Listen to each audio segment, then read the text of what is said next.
Mine's fine. My student finance covers it enough, so I'm okay. But I do have to work a part-time job and do 2-3 shifts a week to cover everything. But I'm okay. But I do know people that are in worse situations than me, a lot worse than me.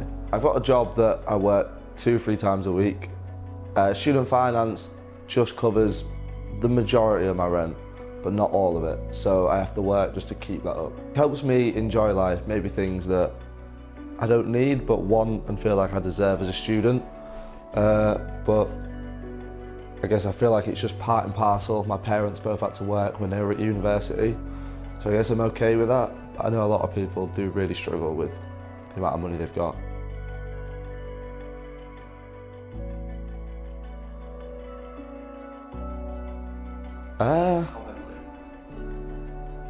I'd say it has definitely gone up in the past 3 years since I've arrived. But I think I've also become more aware of what I'd spend on, so I've had to change certain things. So I can spend less, but still eat well. Such as what? I'm not. Changing what you buy your shopping? Well, I think where you shop matters.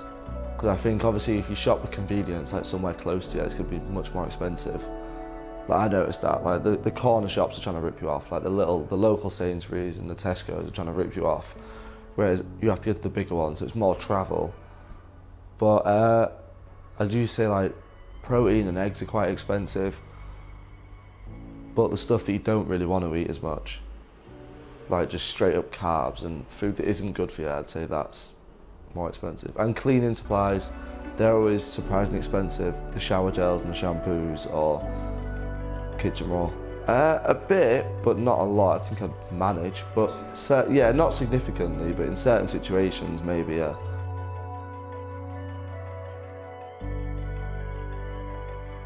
It's not purely for the fact I couldn't be bothered to set one up, but I'm aware of what I spend each week to try and get away with it. But I do know people that budget weekly, and it seems to work.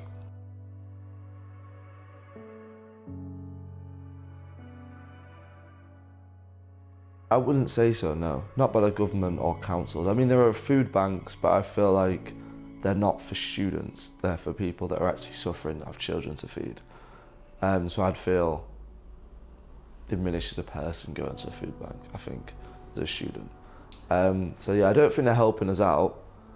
I wouldn't say they're trying to help out people, no. I think they're just trying to get people to work more to cover for it.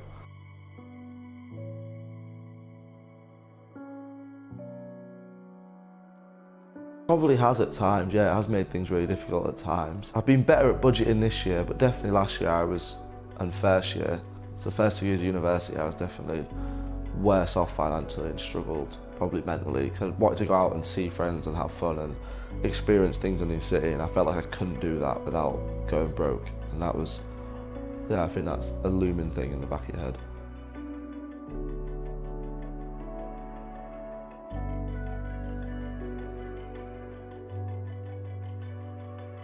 Maybe in a way to get textbooks, yeah.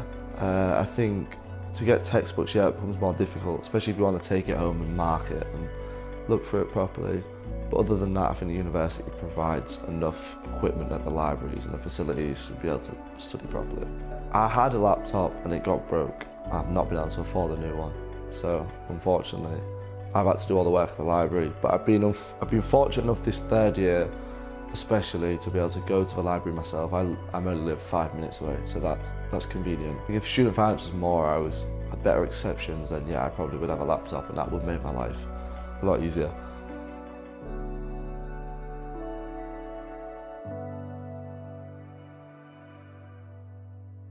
My dad occasionally has helped out, yeah, if I've been really rough. I think he helped out in first year and second year a little bit, but less so this year.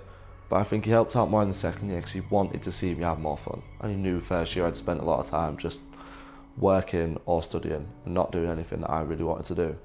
So I think he stepped in. I think it's taught me more about the real world. It's not going to be easy. Like, you got to make your own way, and you're going to have to do more than just one thing at a time.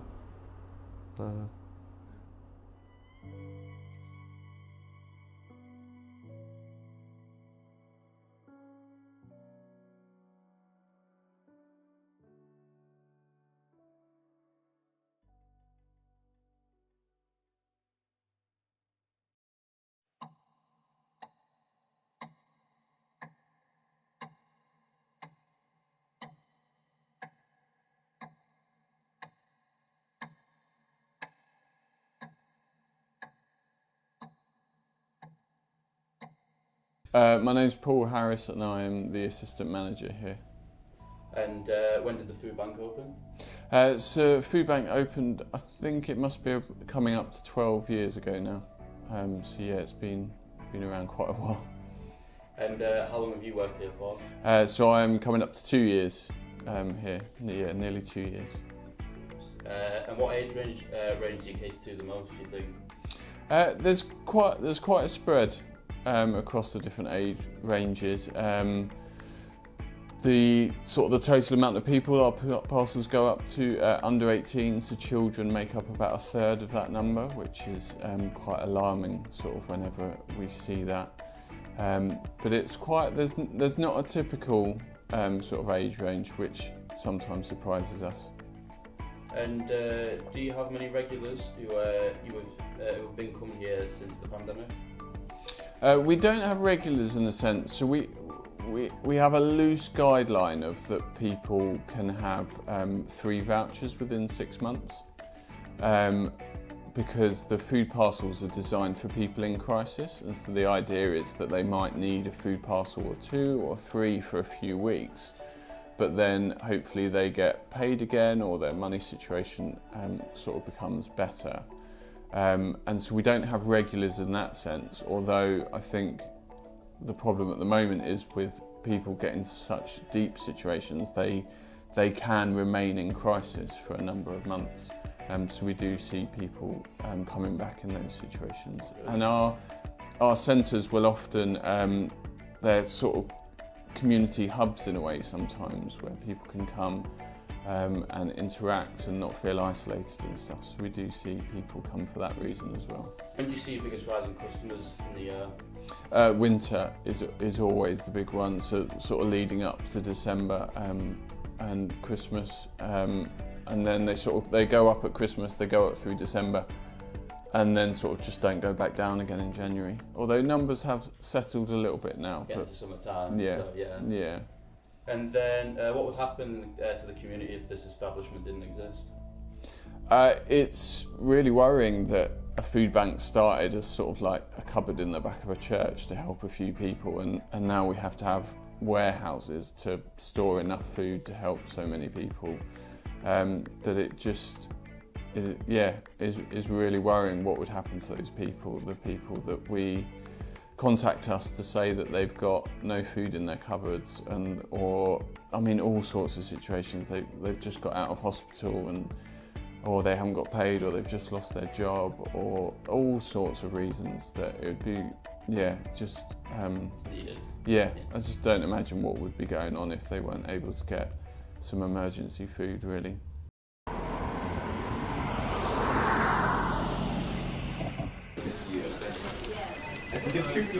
I am Hannah and I'm a volunteer.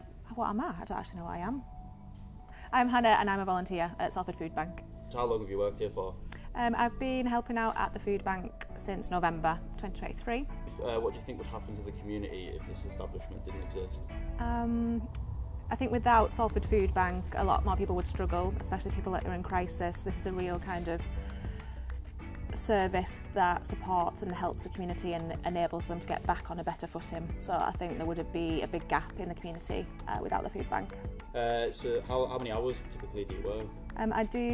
So the volunteer shifts are 2-hour blocks, so I try and do a minimum of 1 a week. Why do you volunteer? I volunteer at the food bank because I want to give back to the local community and help people where I can.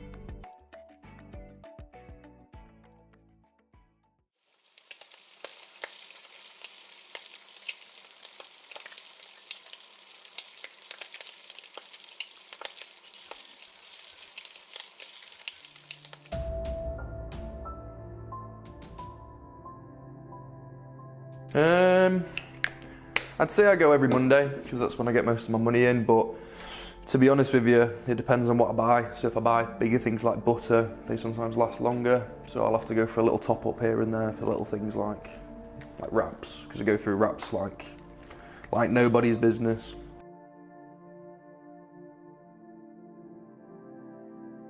Well, bacon and eggs, clearly, primarily because it's quite simple. And compared to other items such as chicken, they're just a lot more cost cost effective for me personally.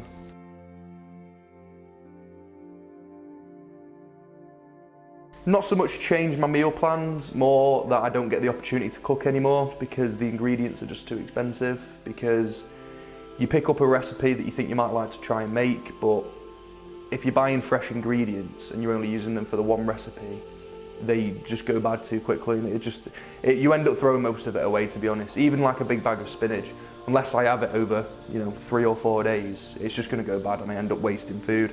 So even little things like that I tend to stay away from buying, whereas bacon and eggs, I know I'm going to eat them, and I know I'm going to eat them quickly.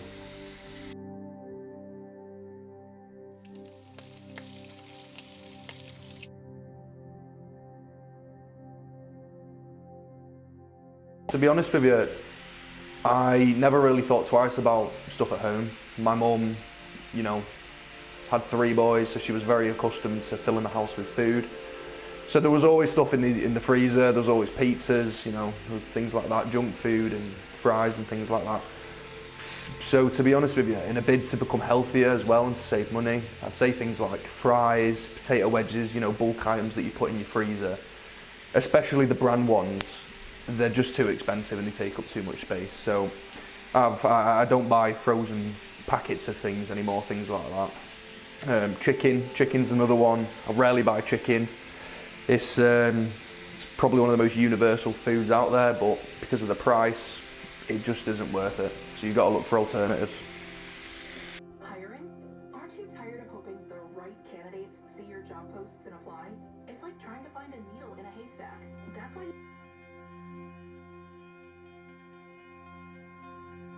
Massively.